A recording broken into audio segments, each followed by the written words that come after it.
Mau update ke, mau downdate ke, atau peralihan manajemen ke, perubahan sistem ke, bodoh amat lah ya. Pokoknya sudahlah, ngapain juga kita ikut-ikutan mikir. Itu semua kalaupun rame, kalaupun dikomplainkan, justru akan menjadi sesuatu yang bisa bermanfaat untuk kita semua. Percayalah. Assalamualaikum warahmatullahi wabarakatuh. Berjumpa kembali dengan Kang Asik, channelnya sahabat YouTuber pemula. Bersama Kang Asik, biasa teman-teman ya, apapun dan bagaimanapun, pokoknya keadaannya ya sudahlah, kita biasa asikin saja. Jadi teman-teman, seiring waktu berlalu, hari pun terus berganti, seiring matahari terbit di ufuk timur, tatkala senja pertanda kita segera bersiap untuk beristirahat sejenak. Alam mengisyaratkan perputaran natural yang sudah diatur oleh Sang Maha Pencipta. Pertanda hukum alam menyatakan dengan tegas bahwa kehidupan di dunia apapun tidak akan ada yang abadi. Hari ini Kang Asik akan mengajak teman-teman untuk berdiskusi dan mari kita berpendapat bersama tentang platform YouTube yang terus berganti ide, merubah kostum dan beraktivitas yang kelihatannya agak agresif karena mungkin ada tetangga baru nih. Contohnya apa tuh tetangga baru? Seperti TikTok ataupun video snack dan lain-lain yang terus berinovasi. Sehingga kita sebagai penghuni YouTube saat ini merasakan dampak yang agak kurang nyaman sedikit. Semua menyatakan banyak yang kehilangan dolar ataupun rupiah, berkurangnya jam tayang tanpa sebab yang jelas, bahkan kalau jumlah subscriber sih yang hilang itu sudah kita anggap sebagai uang receh saja ya buat bayar Pak Oga. Tapi bagaimana lagi, kita harus menyadari dengan hati yang sedalam-dalamnya bahwa kita singgah di platform YouTube ini mungkin cuma merantau dengan identitas berdomisili saja. Aduh, kayak KTP saja ya. Dengan bahasa tegasnya, kita ini di YouTube cuma nebeng doang. Segini pun ya sudah alhamdulillah ya teman-teman, kita jadi bisa berekspresi. Kalau dulu-dulu kan susah, ingin nongkrong di depan kamera seperti ini kemudian diketahui orang dengan mempublikasikannya. Nah kemana? Kita masuk TV kan susah ya. Sekarang era digital sangat dipermudah, salah satunya ini nih YouTube. Terima kasih makanya ke YouTube. Tapi ya nggak segitunya juga sih, kadang-kadang ya nggak ada salahnya dong kita ke YouTube senebeng-nebengnya ya. Kami semua termasuk teman-teman, termasuk Kang Asik ya, khususnya YouTuber pemula kan banyak juga yang jadi sarang iklan pengusaha ya nggak teman-teman. Bagaimana ya teman-teman Kang Asik semua, apa kabarnya? Tentunya semua mudah-mudahan sehat. Mohon maaf tadi pembukaannya seperti agak puisi-puisi dikit gitu, atau goresan rasa yang saat ini seolah-olah sedang terjadi sesuatu. Aduh. Jadi soalnya nih ya teman-teman, sudah 3 hari ini ya, Kang Asik memperhatikan hiruk pikuk di dunia maya, khususnya di YouTube, seperti ada cerita sinetron yang selalu tak pernah berujung selesai, bersambung seperti itu ya. Manakala sponsor iklannya masih ada yang bersedia untuk berpartisipasi, kan biasanya begitu, nyambung terus. Ya, yang namanya cerita itu kan tergantung sutradara ya teman-teman. Cerita beralur dari skenario yang terus diciptakan dan direkayasa serta dikemas agar menarik tentunya, sesuai tema dengan berbagai peran yang akan dimainkannya. Kan seperti itu. Lah, kalau cerita tidak diciptakan konflik, kalau cerita tidak diciptakan kegaduhan, kalau cerita tidak diciptakan pertengkaran, kalau cerita tidak diciptakan sedih dan kebahagiaan, waduh makin rame nih ya. Lah fragmentasinya tidak akan hidup, sandiwara tidak akan berkembang kalau alur tidak dimainkan, kalau alur tidak direkayasa. Jadi kalau datar-datar aja nggak rame, ya seperti YouTube ya, ada jatuh ada bangun kayak kita ya. Ada sedang rame yang nonton, ada yang sepi. Ya memang begitulah dinamikanya lah. Seluruh kehidupannya seperti itu kurang lebih dinamikanya. Kang Asik jamin ya teman-teman, 100% sinetron tidak ada yang menonton kalau tidak rame, seperti itu dinamikanya. Kalau sinetron tidak ada yang menonton, maka iklan pun sudah jelas dong, tidak akan ada sudi untuk singgah di sana. Kan seperti itu. Jadi antara iklan dengan konten video, dengan suguhan film, dengan suguhan sandiwara, dengan suguhan cerita, itu adalah bersimbiosis. Jadi saling menguntungkan. Jadi teman-teman, keadaan ini yang sedang terjadi di platform YouTube beberapa hari ke belakang. Malahan sampai saat ini rasanya masih berlangsung ya. Sepi-sepi aja, nggak ada temen nih.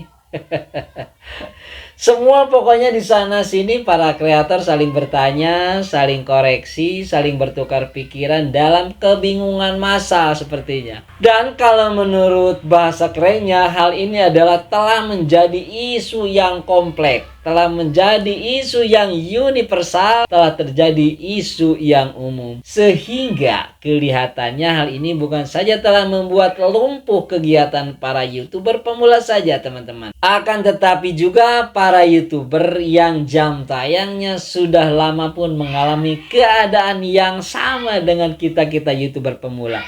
Jadi santai saja teman-teman, slow ya. Sehingga khusus untuk para kreator pemula, para YouTuber pemula, keadaan dolar menurun, perolehan jam tayang sangat susah, keadaan jam tayang berkurang, pokoknya semua keluhan yang kini sedang terjadi secara umum sebetulnya nggak usah terlalu direspon. Mau update kek, mau downdate ke, atau peralihan manajemen ke, perubahan sistem ke, bodo amat lah ya, pokoknya sudahlah, ngapain juga kita ikut-ikutan mikir. Itu semua kalaupun rame, kalaupun dikomplainkan, justru akan menjadi sesuatu yang bisa bermanfaat untuk kita semua, percayalah. Loh kok bisa Kang Asik? Mengapa sih demikian?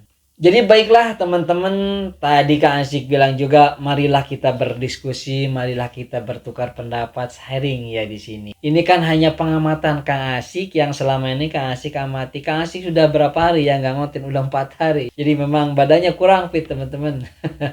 Tapi lah, itu bukan suatu masalah kalau kita untuk konten selama kita masih bisa berbicara dan masih bisa mengungkapkan sesuatu yang ingin disampaikan lah ya, sampaikanlah ya sekuatnya. Jadi yang pertama nih, dengan adanya beberapa kendala mengenai dinamisasi YouTube, jadi maksud Kang Asik dinamisasi di sini adalah masalah yang beragam yang sedang terjadi saat ini maksudnya teman-teman. Jadi teman-teman bisa lihat sendiri reaksi atas kendala tersebut, diantaranya adalah kan banyak ya bermunculan konten kreator yang membahas tentang kendala tersebut. Berikut solusinya.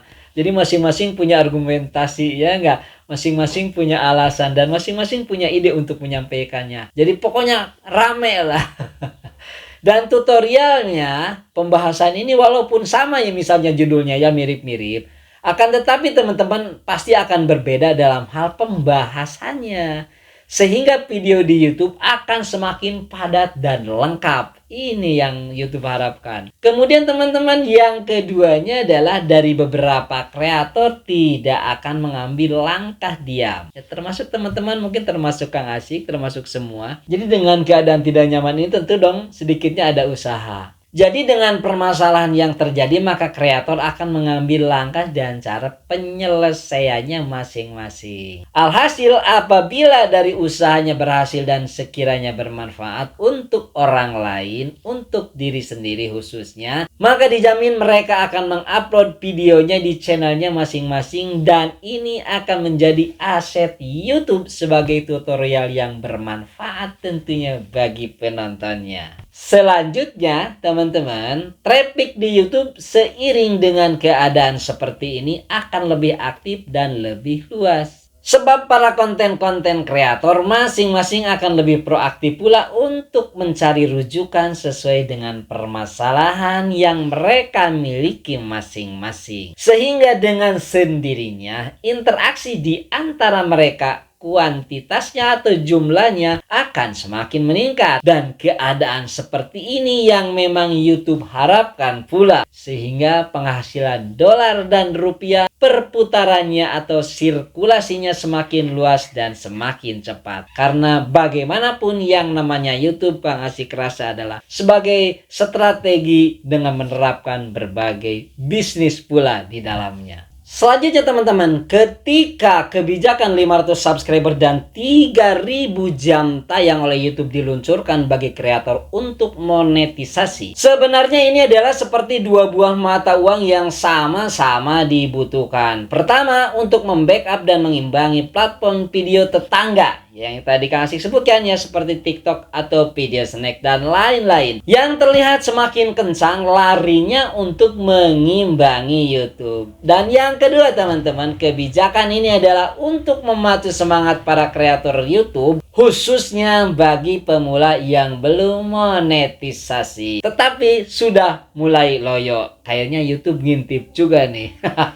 Jadi dengan adanya kebijakan baru tadi, tahu sendiri kan teman-teman, jadi pada antusias lagi ingin mengejar yang 500 sub dan 3000 jam tayang. Selanjutnya teman-teman, dengan keadaan seperti ini sesungguhnya YouTube sudah biasa, dan ini adalah salah satu cara YouTube untuk menguji kualitas para konten kreatornya. Lah kita positif thinking saja teman-teman, sebab percuma juga andai kita negatif thinking sama YouTube sekalipun kita tidak akan bisa berbuat banyak. Ingat teman-teman, sekali lagi, di YouTube kita cuma nebeng dan gratis, itu harus kita akui. Yang beli cuma kuota doang kan, ya enggak? Ya, segini pun marilah kita bersyukur nikmat. Alhamdulillah sudah diberi lahan untuk terus membuat karya yang senantiasa dilihat oleh semua orang di mana saja. Artinya YouTube itu sangat merindukan kreatornya yang handal. Bukan hanya kuantitas saja, akan tetapi juga yang diinginkan tentunya konten kreator yang berkualitas. Saya Kang Asik mohon pamit untuk undur diri, dan tentunya kita berjumpa di video berikutnya. Wallahu muwaffiq ila aqwamit thoriq. Assalamualaikum warahmatullahi wabarakatuh. Jos.